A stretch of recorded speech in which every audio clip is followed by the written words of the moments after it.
My name is Crosby Lyles, and this is News from the Can. Eat all the motherfucking beef and pork you want. That's right, I said eat all the beef and pork you want. Because whatever methane is coming off of raising beef and pork and other parts of big ag, whether it's the dairy industry or whatever, ain't nothing compared to the amount that oil and gas industry is leaking out on a daily basis. So, just to reiterate, I'm just going to beat this like a red-headed stepchild. So, here's India and China. It could be possible that some of this Southeast Asia stuff, that could be oil and gas production, because there is oil and gas production from that neck of the woods. I know that Brunei was a big producer of oil and gas for a while. But this gas that's coming off here, this is the surface level. Again, this is from oil and gas production and deliveries, infrastructure. And a lot of it's coming from Russia. There were comments made by this person here, Danielle J. Jacob, the Vasco McCoy Family Professor of Atmospheric Chemistry and Environmental Engineering in the School of Engineering and Applied Science at Harvard University. He received his BS 1981 in Chemical Engineering from the École Supérieure, whatever, de Physique et Chim... I'm not going to pronounce it correctly. Industries, ESPCI, and his PhD 1985 in Environmental Engineering from Caltech. He went to Harvard as a postdoc in 1985 and joined the faculty in 1987. His research covers a range of topics in atmospheric chemistry. So a quick shout out. This fabulous Copernicus imagery that you see here is a result of, and this is UV, I'm going to get to that in a second, is the result of thousands of hours of people like this gentleman that I just mentioned here. This the name of this video is Methane in the Climate System Monitoring Emissions from Satellites. So this could not have been done if there weren't a lot of PhD level people doing the numeric analysis that's necessary. You know, a lot of peer-reviewed papers came out, something that Potholer likes to harp on, which is it's a fair point. I just had a little some commentary back and forth with Potholer. I'm going to give him a break. Because maybe he just doesn't want to, you know what I mean? I'm trying to tell him about this thing that's going on, and for whatever reason he doesn't want to mess with it. But that's okay. I'll give him the benefit of the doubt because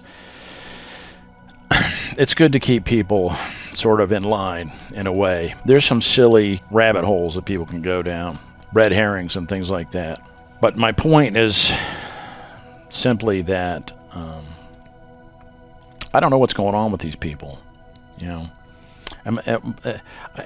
I don't know how much discussion is being had about this situation that we have, if anybody's really talking about it, if anybody knows about it, because like something that happens when you really start studying a subject is that your focus becomes so refined and so narrow that it's hard to see the forest for the trees, and things can happen in the world and just go right by.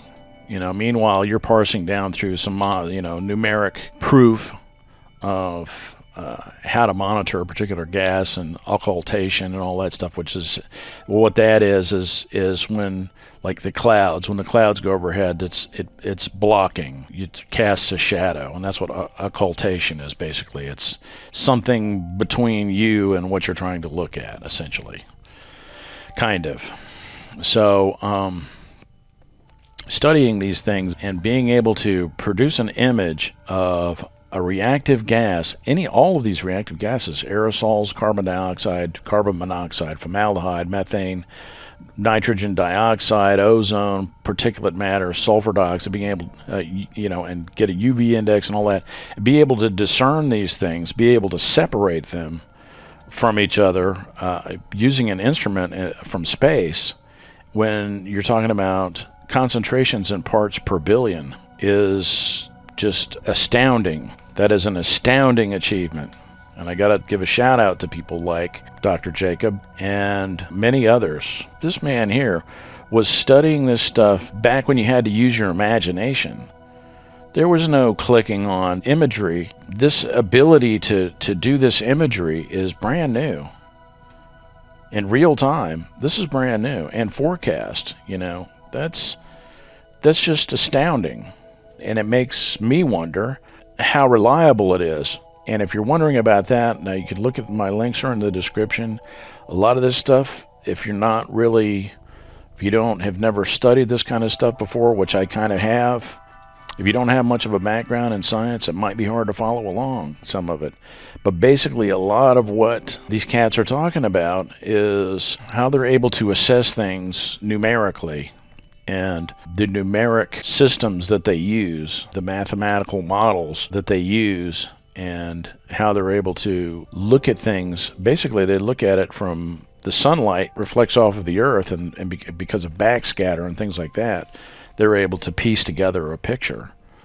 It's just incredible. It really is that they're able to do that. And it's a deep subject, and it's not trivial at all. We landed a man on the moon, a person on the moon 50 years ago.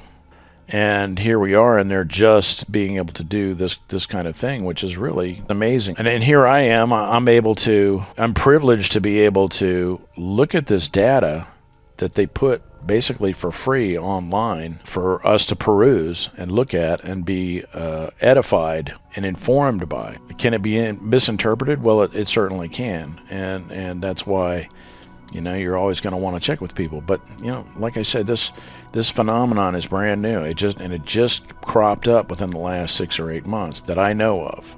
And if anybody knows different, please let me know in the comments. If this is something that's happened before, and somebody's ever seen this is what looks like a methane pulse.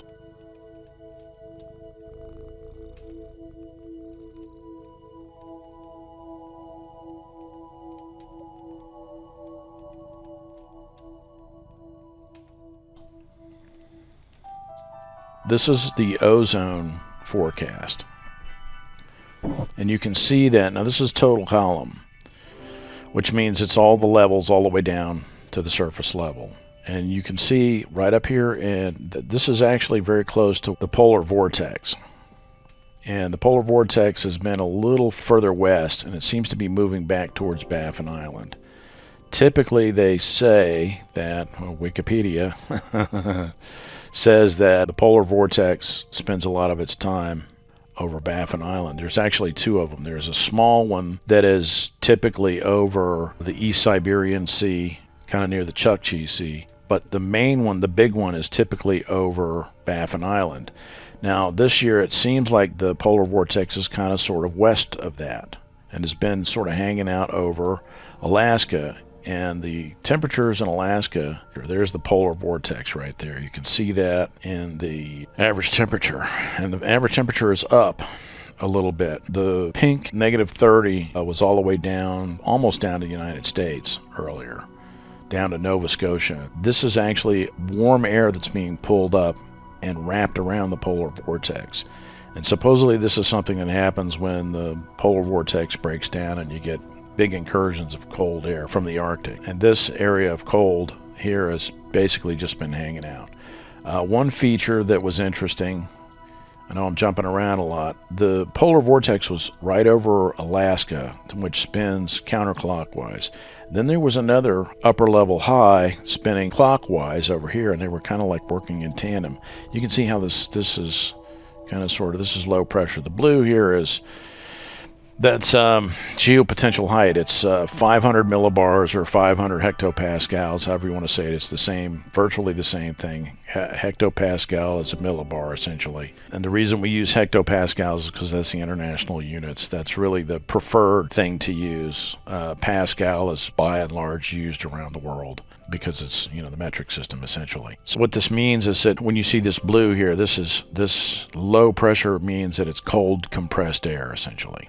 And this orange is where you have warmer air, and that level means that it's, if you look over here, it's about 5,800 something meters is the height of 500 hectopascals or 500 millibars right here, roughly. If you look at this chart here, 575 it's 575 times 10.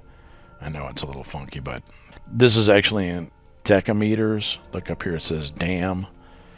So, it's in decameters. Why don't they just say 5.75 kilometers? You know what I mean? Or just, anyway, they do it like that and whatever. But that's 5,750 meters in height. It means that pressure level is at that height. And doing the height of a pressure allows you to see these air masses, right?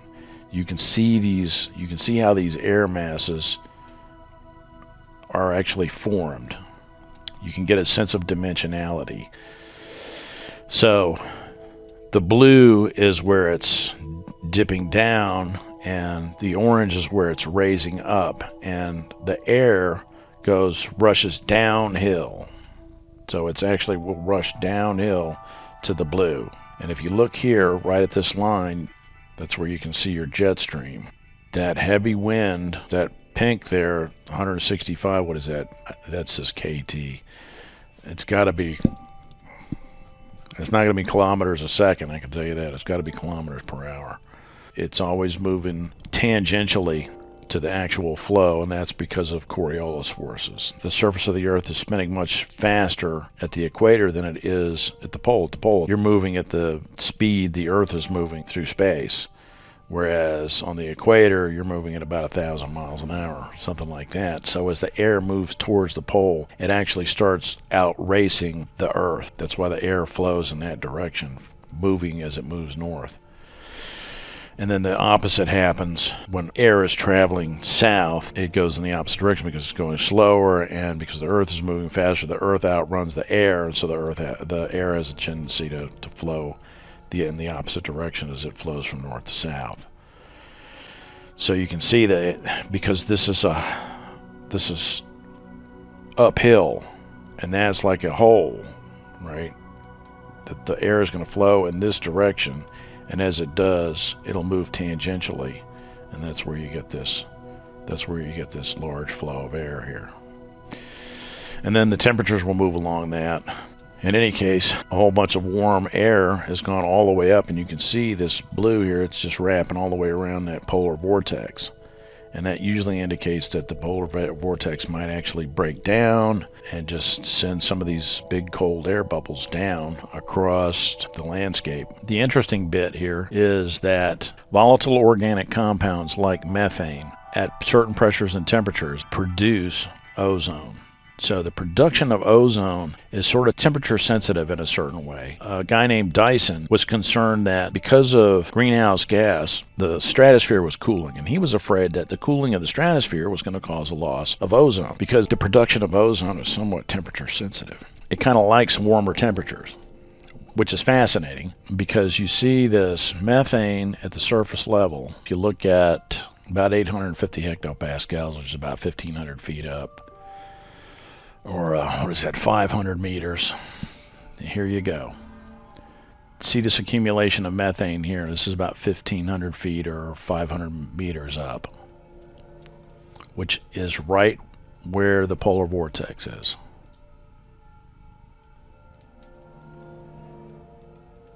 That's right where that polar vortex is.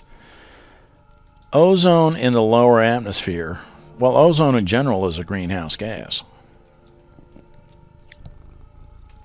And so is nitrogen dioxide, I believe, and even sulfur dioxide. And also when they become, when it turns into nitric acid and sulfuric acid and cloud droplets and things like that, I do believe it drives up the heat capacity, or how much heat that those water droplets can actually hold. And there's some interesting things that go with that.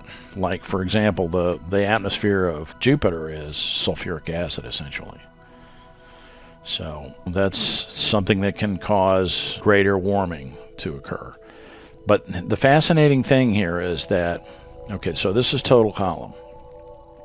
You can actually see that there's a giant hole here or a trench, if you will, around the equator. But the ozone hole over the Antarctic and over the Arctic closed up early this year. So those ozone holes are closed. You'll notice here right above Norway, right at this section here where Sweden and Norway are, and Finland is down here. So, okay, there were this bag of bananas here, there in Norway, Sweden, and you could call it a bag of bananas. Finland has got like a little depletion of ozone there, which is interesting because there's actually some methane wafting off of there.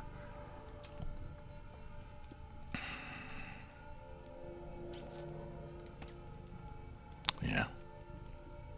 See that. Sweden, by the way, Vattenfall is the state-owned energy company of Sweden, and Vattenfall handles the energy production for Germany and Sweden and a couple of other countries, including Great Britain. I'm not sure which all countries, but they own a whole bunch of wind farms. So they've put up a bunch of wind turbines. I mean, these, Sweden, the Netherlands, even Finland, they all do forestry and all this kind of stuff. They're in the natural gas business. Even Great Britain is in the natural gas business. They've got the largest wind farm in the world off of Great Britain that is run by Vattenfall, the Swedish company. Russia is in the global warming business because they sell natural gas, which is the cleaner burning, supposedly greener. That's been the tagline for years and years, that, methane, natural gas was cleaner burning, it doesn't produce as much carbon dioxide, and blah, blah, blah. And that's all well and good unless you're letting it leak off of your equipment like nobody's business in incredible amounts. And this is retarded here. I'm sorry. Look at this giant blob right here coming off of Russia. That's like where's Mongolia? Is that Mongolia? North Mongolia? Yeah, it's like in the middle of Siberia there. So, and that ain't from no rice fields. The biggest producers of methane are from the rice fields in India and China. But overall, the massive increase since the plateau of the early 2000s, because methane levels actually plateaued in the late 90s and early 2000s, and then started going up again around 2006, 2007 because of fracking. So this is a phenomenon of modern oil and gas exploration. And they're just, in other words, this can be stopped. This is totally preventable. This is totally preventable, this deal here. So the upshot is that because of this leak, again, this is methane here, this is about 850 hectopascals, and this is ozone in total column. So you're going to see like a little bit of a warming kind of thing, perhaps. And the levels we're talking about are DU. I'm not really sure what that is. Dobson unit is a unit of measure of the amount of trace gas in a vertical column through the Earth's atmosphere. A typical column amount of 300 DU of atmospheric ozone, therefore, would form a 3 millimeter layer of pure gas at the surface of the Earth if its temperature and pressure conform to STP, which is standard temperature and pressure. From Wikipedia. Let me leave that. Let me go ahead and get that. Dobson unit. I wonder if that's the same Dobson from Dobson Brewer circulation. Probably. So the thing is that the ideas that I want to get to here are that the whole part we must play type of shit. That's all political warfare wrangling, because the last thing anybody wants to hear during election time is, oh, you got to change your lifestyle. And I got to tell you right now, you can eat all the fucking beef you want, and you're not going to be able to touch this bullshit here. This right here is not coming from eating no beef. You might as well eat all the beef you want. And then the other thing is that all this hell broke loose, and you can see up here, this black here, that means that there's no methane at that level. This is at the 50 hectopascal level, which is about 60,000 feet. It's in the stratosphere. This is the stratosphere we're looking at. So you see this big band of methane here, but up in the where the ozone hole has closed, the polar region, the Arctic, that methane, there's no methane up there in the stratosphere. But at the same time, total column of ozone, there's more ozone. So what's the trade-off? That's my question. There's got to be a trade-off there. And then there's this band of carbon dioxide at the 50 hectopascal level, which is in the stratosphere. And here again, it's the 2-meter temperature anomaly, which is the temperature from the surface to about 2 meters up. I got to tell you, there's a lot of blue on this map. All this blue, and the white means that it's nominal. White means there's no deviation from whatever baseline they set. And apparently, 2-meter temperature refers to air temperature at 2 meters above the surface. 2-meter temperature anomaly refers to the departure of the current day's forecast temperature from a long-term mean for the same day of the year. The anomalies here are based on a 1979 to 2000 reference climatology derived from the NCEP Climate Forecast System Reanalysis CFSR. This 22-year baseline is used instead of the more common 1981 to 2010 climate normal because 1979-2000 represents conditions prior to rapid Arctic warming and sea ice loss. A comparison of different climate baselines against the historic temperature record is shown here. Current 30-year climate normal, 1979 to 2000 climate Reanalyzer default baseline. Okay, so that temperature was actually a little higher. 1951 to 1980 GISS default baseline, which is cooler. 1901 to 2000 preferred 100-year baseline. It's way down here. So the map would be screaming red if they use that one, probably. We're talking about, we're talking about 0.2 degrees difference, 0.3 degrees between the 1951-1980 GISS default baseline. So they've decided to use this one, 1979 to 2000. You see that hockey stick there, right? And that's less than a degree. You see that and you're like, oh my God, we're frying. Oh my God, we're frying. Oh my God, we're frying. And it's like this less than a degree, 0.7. It's like, yeah, it's screaming up, approaching, So the temperature differential between the 79-2000 baseline, it's 0.4 degrees. And listen to the maniacs screaming at you. But look, hey, believe what you want to believe. You know what I'm saying? I'm just, just really don't even know what to think anymore. So anyway, there's the 2-meter temperature anomaly. And that's the 1979, 2000, there it is right there, 1979, 2000 baseline, which I just showed you. I'm going to put this link is in the description. So you guys, I'm trying to put as many links as I can in the description so folks out there can educate themselves. And I'm certainly not the most educated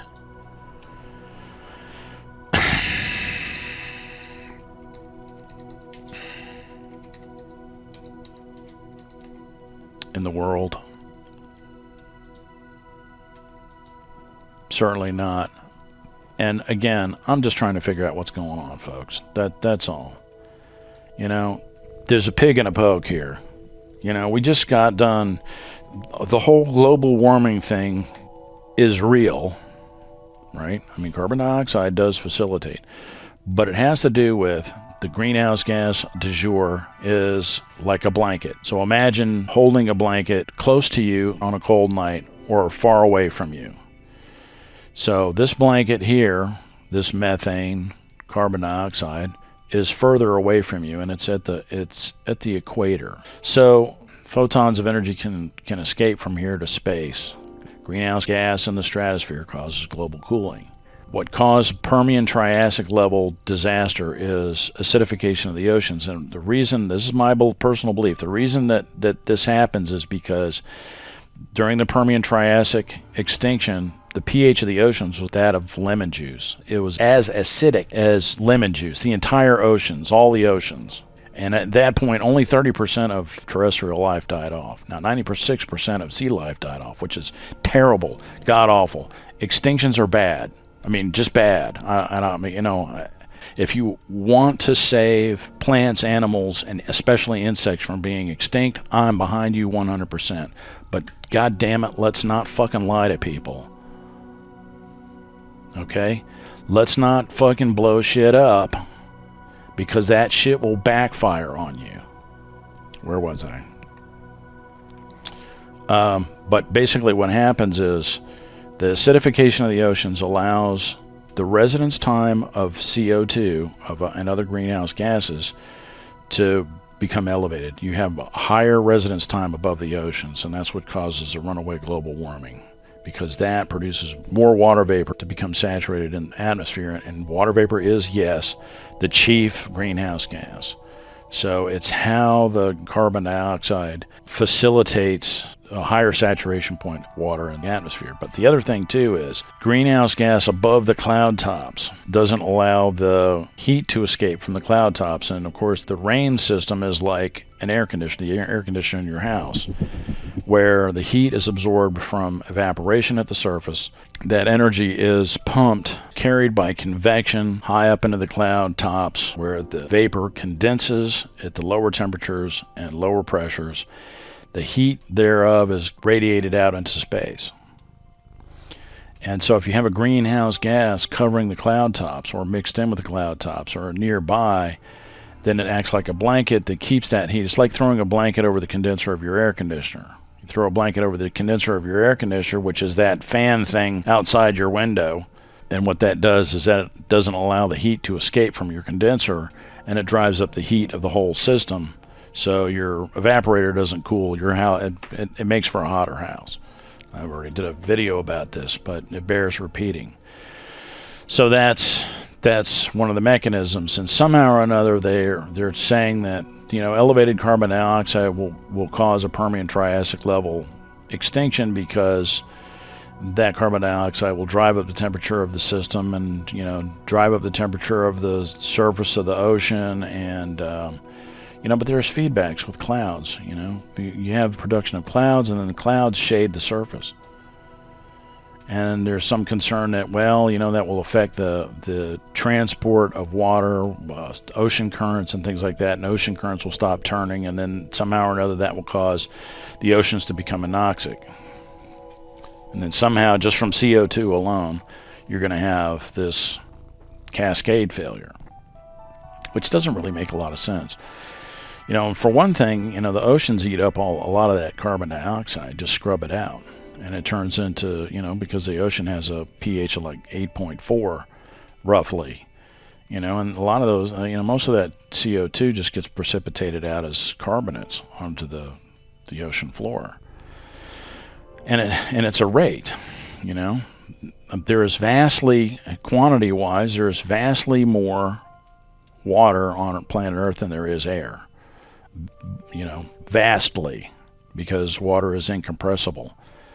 The reason that you're not able to acidify the oceans is because of the small amount, parts per million, of CO2 spread out over such a vast ocean, you know, and it's the rate. It's a very small rate. If you sped up that rate, then it would be different. Now, the caveat here is, this is the total column of ozone, and you can see that it's pretty sparse here around the equator.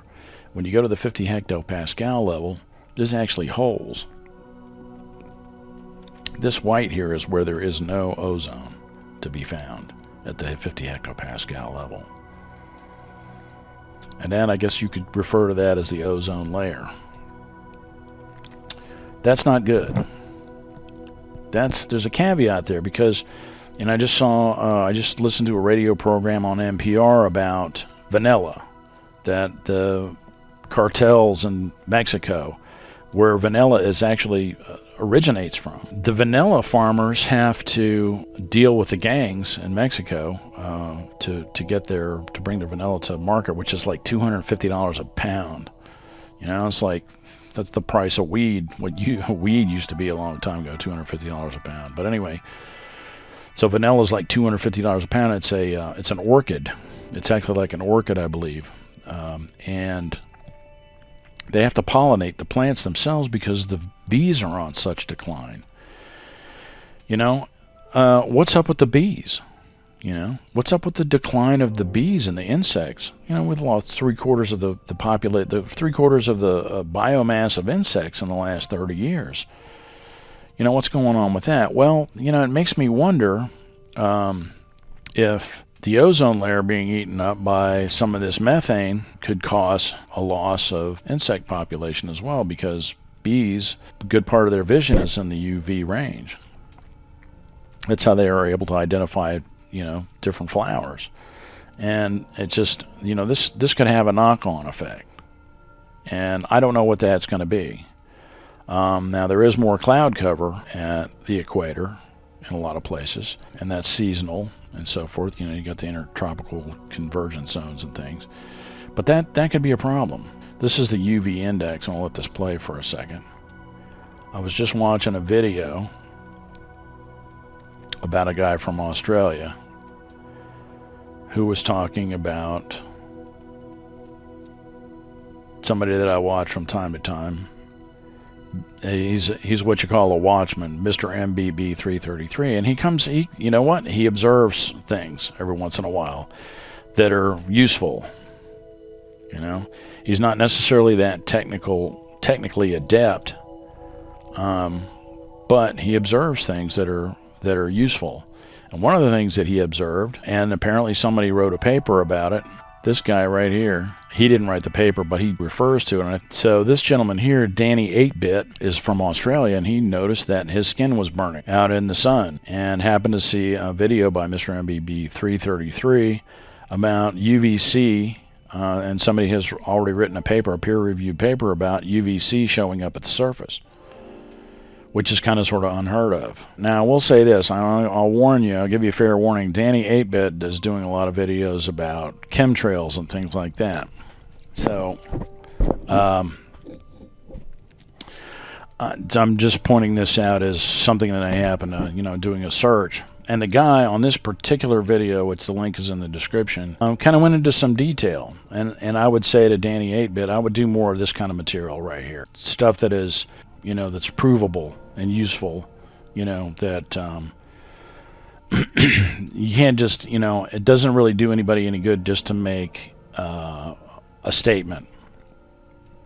It's good to show to do some work and provide some proof of what you're trying to say, which this video does beautifully, I think. And basically what he's pointing out is one of the instruments that Mr. MBB 333 was using was not really useful. It didn't necessarily relate to the UV index. And some instruments, and they're quite expensive apparently, the $500 or more, can actually show you a UV index. And the harm is this spike right here on the wavelength in nanometers. So it's like 270 nanometers, and that's in the UVC range is over on this side. So it's between the UVC and the UVB. 270 nanometers as a biological wavelength function, AU. And it's a 1, I guess, is the max. So that's where you have the most harm. So let's see, 270 nanometers. And again, the link is in the description. And some of Mr. MBB 333's videos have talked about high levels of UV being measured at 60 degrees north latitude. Different places like, I want to say Sweden or Norway, something like that. Well up there. British Columbia. And there it is. I mean, that's a pretty high UV index. So just to let Danny 8-Bit know, yeah, there it is, guy, buddy. Your high UV index. Sure enough. So how much that relates to this new hole, and what this is going to do to the environment and people, it's not really known, because you always have offsets. If you watch this go by, there are other mitigating factors in the atmosphere that will mitigate how much UV actually makes it to the surface. So we'll see what happens, as the sun moves, and it's already started back because we're past the solstice, the winter solstice of 2019. So this blob of UV is going to start traveling back towards the northern hemisphere, and we'll see what it does at that point, and insects are on the decline, which is probably from genetically modified crops. When you have a large, thousands of hectares, millions of hectares of crops, genetically modified crops, it's just like a big area for all kinds of insects to land on and eat. So it's just kind of a no-brainer. The stuff is designed to kill insects. That's what it's made to give insects a tummy ache and kill them, right? So wouldn't that necessarily cause a decline in the insect population? And what is that pollen that's coming from those plants doing to the bees? That's a legitimate question. And I'll tell you, that's some shit that's really hard to, have an online discussion about. I guess there are people out there doing it. These big money players, they don't like you talking about stuff like that. Or this. The oil people, But listen, this is, I want to ask these oil and gas people, what are you guys doing? Are you trying to terraform the planet or something? Are you trying to prepare this planet for another species or something to take over? I'm just curious, because this is absurd. And again, this thing is brand new. This blob of CO2 at the 50 hectopascal level in the stratosphere, that's brand new. I'm going to have some other stuff in the and this is a little piece on Brewer-Dobson circulation, and a little side note here. This is NCAR Atmospheric Chemistry Observation and Modeling. It's a channel. NCAR, I believe, they've got a couple of channels out there, and this is in depth. A lot of it's pretty technical, but it's interesting nevertheless. If you can manage to sit through it, and listen, it will tell you how Brewer-Dobson circulation is about what's going on in the stratosphere. And it's fascinating and interesting, and it's it will inform you. But the pisser is, now these guys here, they've got ratings up, but the comments are turned off. And I would say to NCAR, you guys don't have to turn the comments off. You really don't. You can just, you can have some postdocs or something. How many people you got running around out there? You can't put some postdocs on here, some graduate students, to police you can actually police your comments. If you get really crazy stuff, or you can just leave the crazies on there. You know what I mean? But I got to tell you, with this shit going on, somebody's going to have to start educating the public. You guys are going to have to climb down off your ivory ladder. I hate to put it that way, because a lot of nice people out there that are really super intelligent, really smart. They've done all this fabulous work that allows for this imaging to even take place, which is phenomenal. They're doing phenomenal work. At a time, years ago, when you had to use your imagination to figure out how how this stuff was really going on, you had to connect the dots through a lot of disparate pieces of data. And it's not trivial, and it takes a brain to do that. But they were managed to produce this fabulous equipment that basically any yogi can look at and kind of sort of figure out and sort of get an idea of what's going on. But it's a pisser that, they don't have to do that. You guys don't have to turn your comments off. Let people talk. It's, if it's silly, and then get your graduate students to weigh in on it. So there it is, NCAR atmospheric chemistry observations and modeling. And this is also, I believe it's the same thing. Exciting new measurements have recently launched a TROPOMI instrument on Copernicus. So this is where I'm looking at a lot of stuff. And I got to look at this. I haven't looked at it yet. I got to look at this one and the other one. But I want to get something. I want to get these ideas up. Also included in here is sort of a fascinating thing that somebody named Scott Nicholson, a video that Scott Nicholson did about snow totals. And it goes from 1950, I believe, all the way to 2015, which is some good work. You're going to want to go to the little gear here, which is something that I did. It's up to you. I mean, but pace is a little on the slow side. And even if you go to the little gear here, you can turn the playback speed up to 2. That's how size it'll go. You can slow it down to 1/4. Or you can put it on normal. But running it at normal, it runs pretty slow. I'll show you. See, that's... And it's interesting. I mean, if you got the time to sit through it. I unfortunately don't, so I just, hit the gear, and even at double speed, it's slow as hell. You can see these are the days going by. But this is a fascinating thing because you can see the changes in snowfall.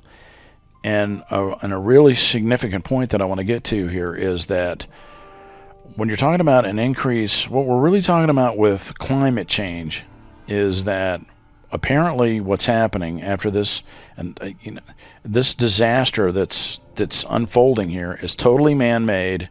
It's not from a clathrate explosion or anything like that. It's from the oil and gas infrastructure. This thing went off, This is a methane pulse, essentially. Basically what we're looking at is that it's not like taking the Earth and throwing it into a frying pan or into an oven.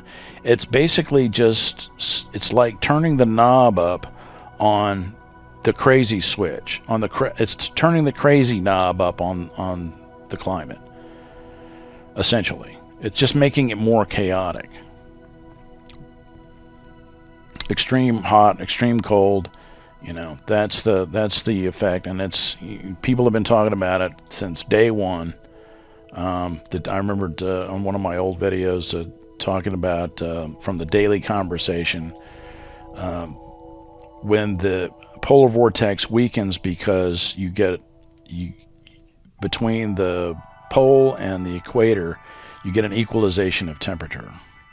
So what this deal is probably going to do, right, if this is true about the greenhouse gas causing cooling, and if greenhouse gas in the stratosphere causing cooling, if the equator cools down, which, in July, I just went to Costa Rica, which is right here. It's 600 miles from the equator, right there. And at the airport in San Jose, it was like a fall day in Florida. It was cool. You needed a jacket in a lot of places. And down by the ocean, it was pretty warm. It was warm, but it wasn't out of control warm. It wasn't warm like Orlando warm. I guarantee you that temperatures in Gainesville, Florida at that same time were blazingly hot. It was blazingly hot. So here's the deal. There's Florida there, not underneath this thing, right? If this cools down, right, and becomes more equal to closer to the pole, to the poles in general, what is that going to do to airflow?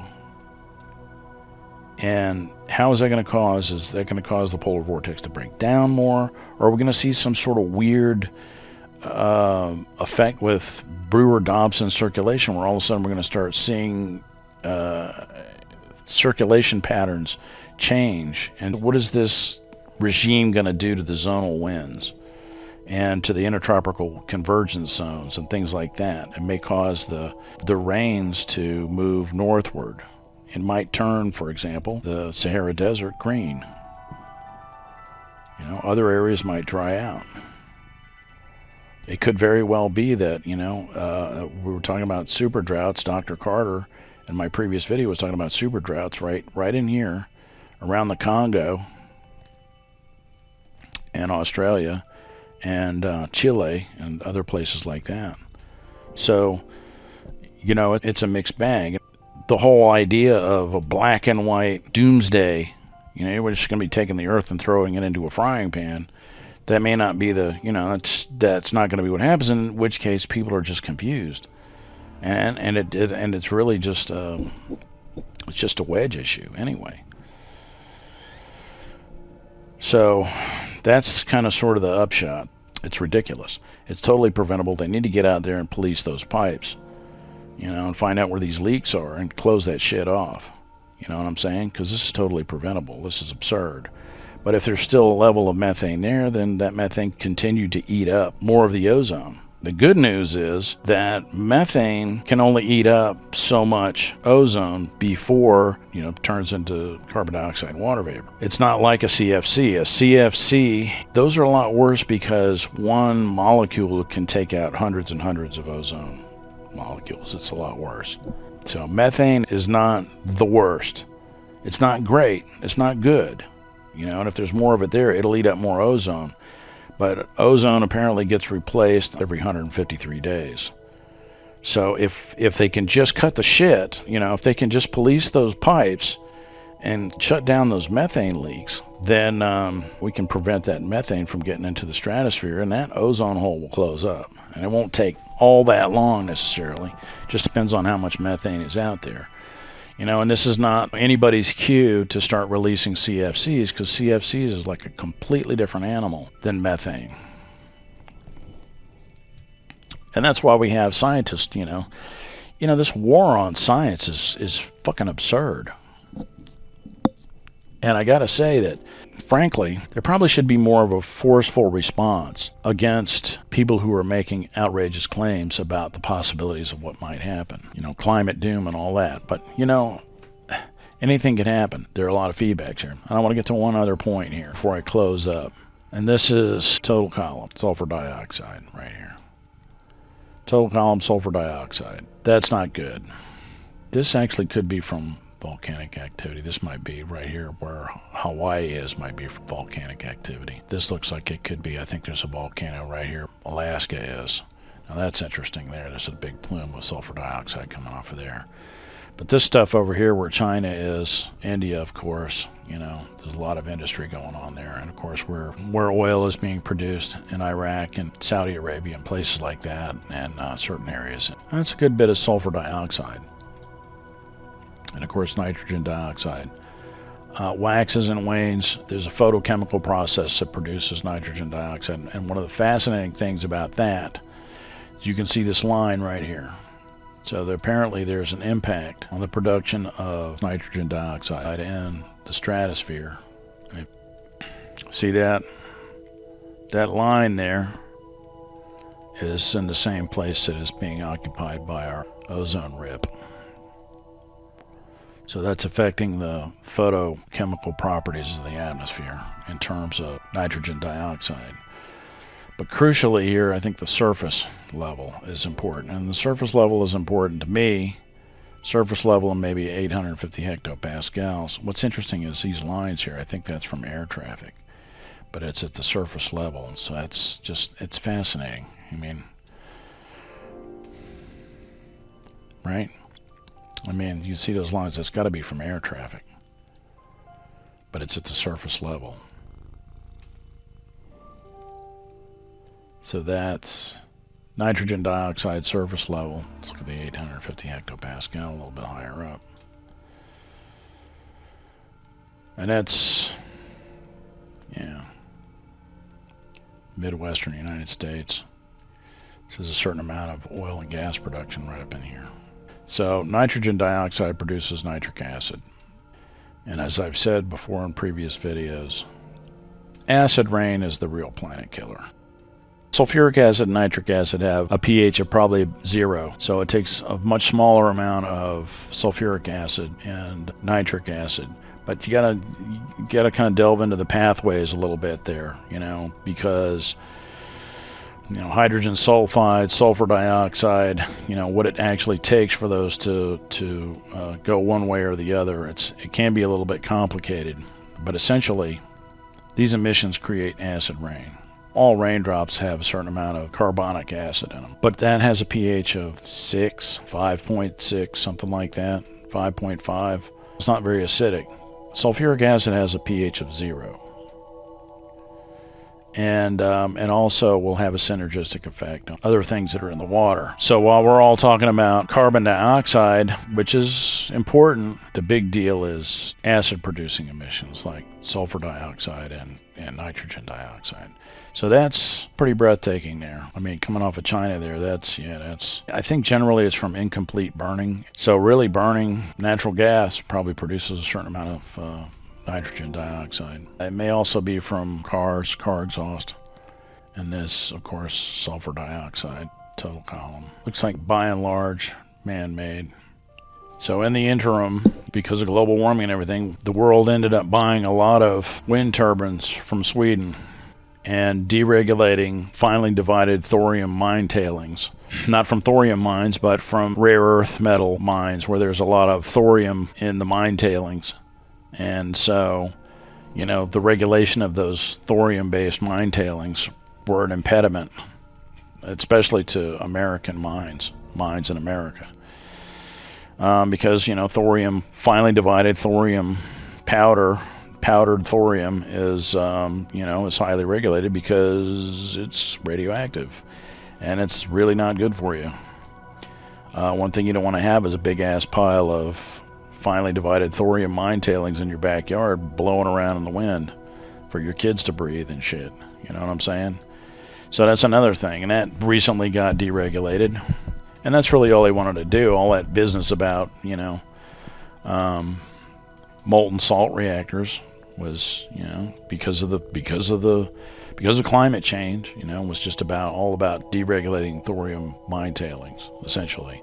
That's really all they wanted to do. And Kirk Sorensen, ended up ultimately, I don't know where he's at with it now, but at one point he was talking about sort of downplaying energy production of molten salt reactors because, for one thing, FLIBE, molten salt, fluoride, lithium, beryllium, uranium mixture of salt that they would use, every bit of it is proliferative. So, you just can't. Mishandling of that material can get you 10 years to life. So, yeah. And that's like that for a reason. So there's that. In molten salt reactors. The other thing with anything that's got beryllium in it, to work around a molten salt reactor, you got to be like dressed out from head to toe in a hazmat suit. Because beryllium is like really super bad for you. So it's just not all blue skies and moonbeams, you know what I'm saying? And so that's another thing. And they've got thorium in Sweden. That's another thing they've got in Sweden. Uranium and thorium and all that. So these cats are in the global warming business. No doubt about it. Sweden and Finland and Norway and some of these other Nordic countries. And Russia. And they're trying to sell, what they can sell. What they're in business to manufacture. That's what they manufacture is machine steel. And that's what you get with a wind turbine. It's this giant, several 100-ton machined steel gearbox. Because they're making them in 4 megawatt to 10, 12 megawatt per copy devices. But they put them up fast. It's amazing. I mean, the technology is amazing. But they do kill birds and bats. It's like an apex predator for apex predators. So, it's just... And really the answer is, if you really want to solve the climate change issues, is nuclear. Something like, NuScale. I don't get paid by NuScale. I don't have anything to do with them people, but I looked at their product and, Their safety boundary is the plant boundary. It just makes a whole lot of sense. This 300 megawatt per unit.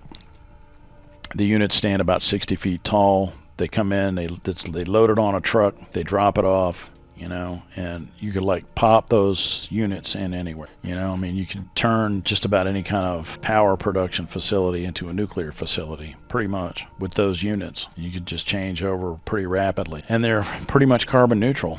There's no pretty much about it. They're carbon neutral. Then they're ready to go. Their units are ready to go.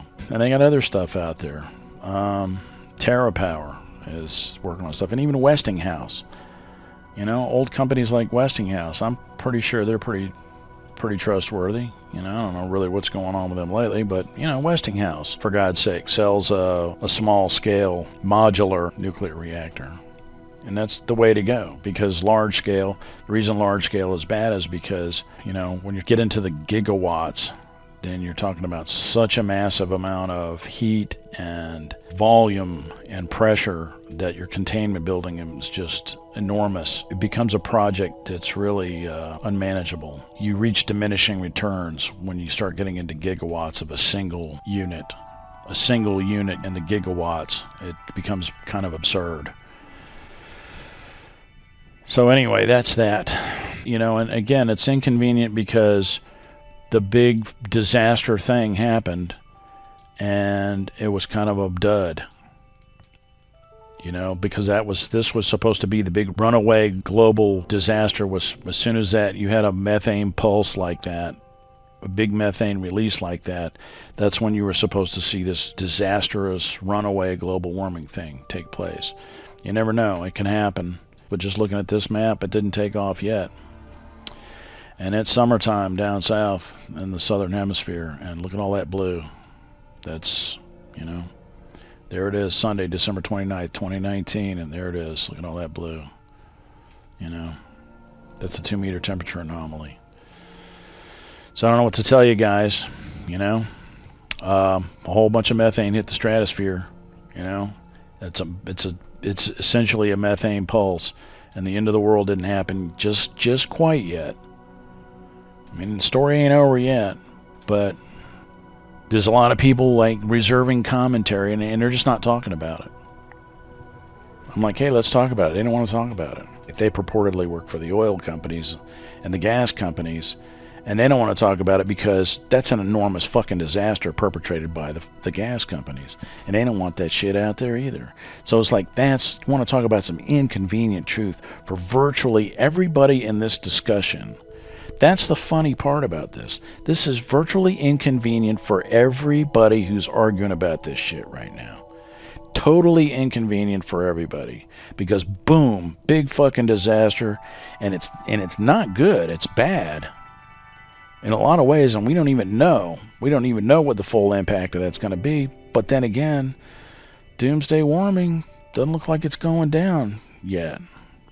And of course, my theory is the methane off-switch hypothesis, which says that when you have a methane pulse like that, it actually can trigger glaciation, a period of reglaciation. So anyway, that's it.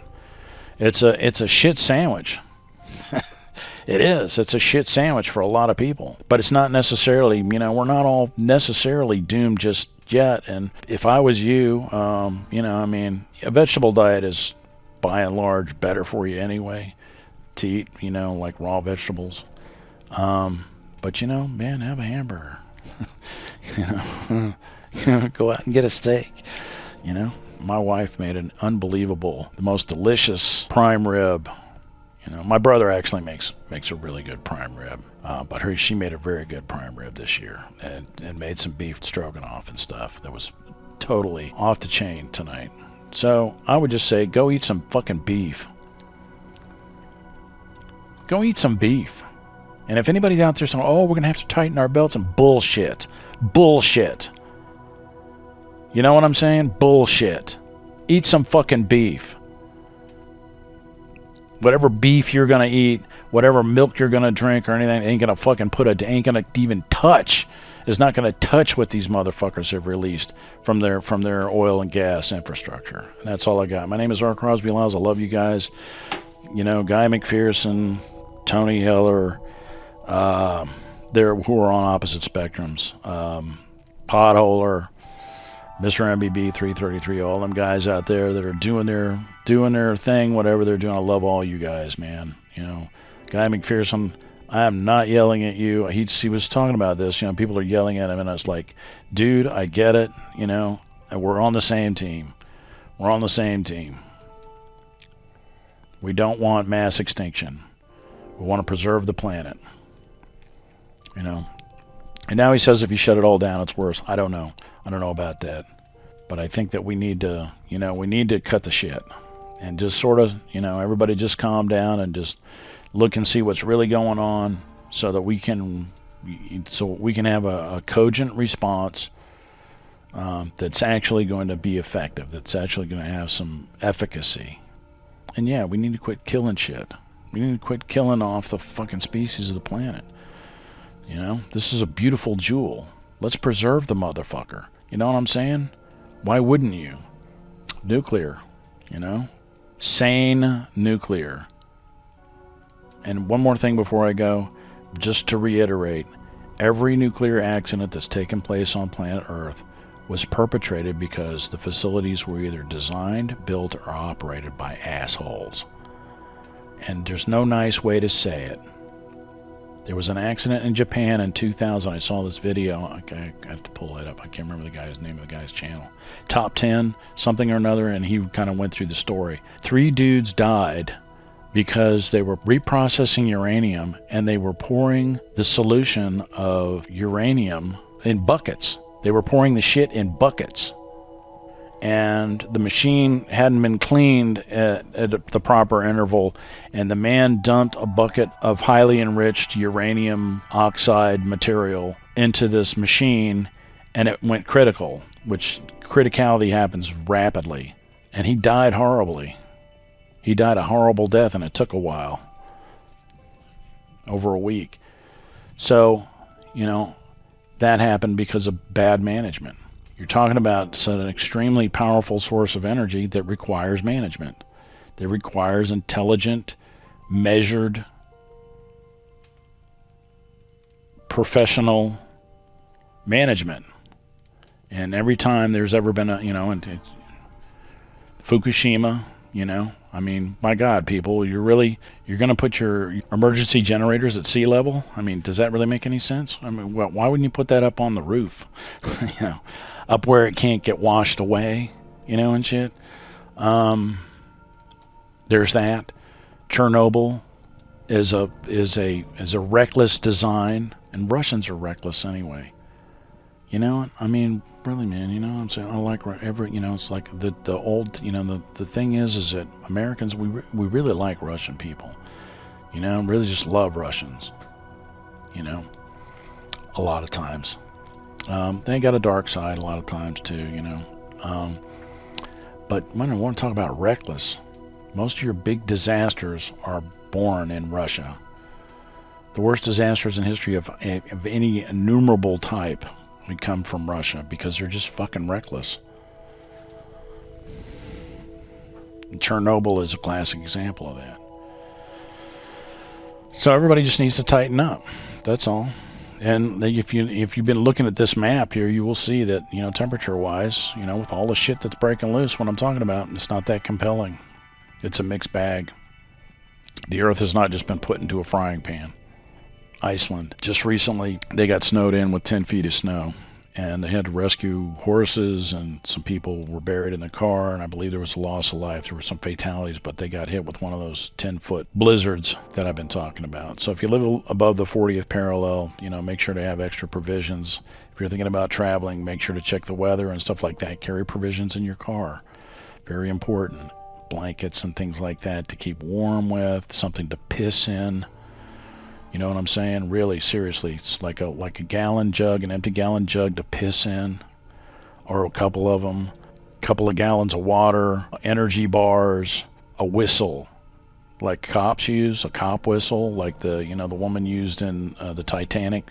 It's a whistle for help, so that people can hear you if you're buried in the snow and shit like that. These are good things to have. Also, shortwave radio, ham radio, CB radio, even citizens band radio. is a good thing to have. Alternative communication devices, extra medication for you and your pets. Also carry extra medication in your car for the same reason, because some folks have been over the past couple of years. This is like a thing now. People getting trapped and they're going to travel somewhere, and they get with one of these heavy snowstorms that comes out of nowhere, and they get trapped in their car for a week or two at a time. So extra medication, critical medication, carry some extra in your car, like heart medication, stuff like that. Okay. Toilet paper, something to blow your nose, blankets, socks, whatever. Think about it. I'm not covering everything, but this is a thing.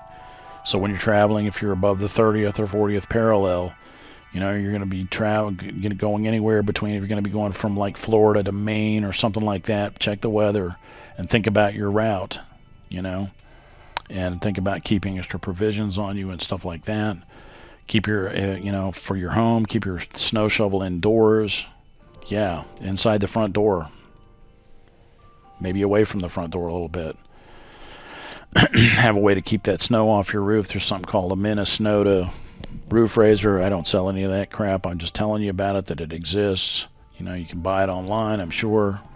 The list goes on and on. Power generation, extra charging capacity for your phones. Remember that large quantities of snow can change the air patterns around your generator, so make sure that exhaust is not getting into your house. So like if you have a carport that's open most of the time, that ventilation can get blocked off. If your power generator is running on the carport, it can get blocked off and you can gas yourself. So you got to watch out for stuff like that, little things like that. And be able to hunker down for a long time if you have to. So, and that's it. And that's for all y'all out there, even some of you guys out there in Siberia and China, up near the Harbin area. It gets cold as hell up there. Korea, Japan, some of the snowiest places in the world are on some of these northern islands of Japan. They get more snow than anybody else. Like a lot of snow, incredible amounts of snow. Drifts that are like 30 feet deep and stuff. That's about all I got. I don't know about some of these other areas in the southern hemisphere. Don't really know much about it. But there's not as much land down there as there is up north. And that's it. My name is Crosby Lyles. Thanks for watching. Love you guys. Thanks for all your support. Take it easy. See you.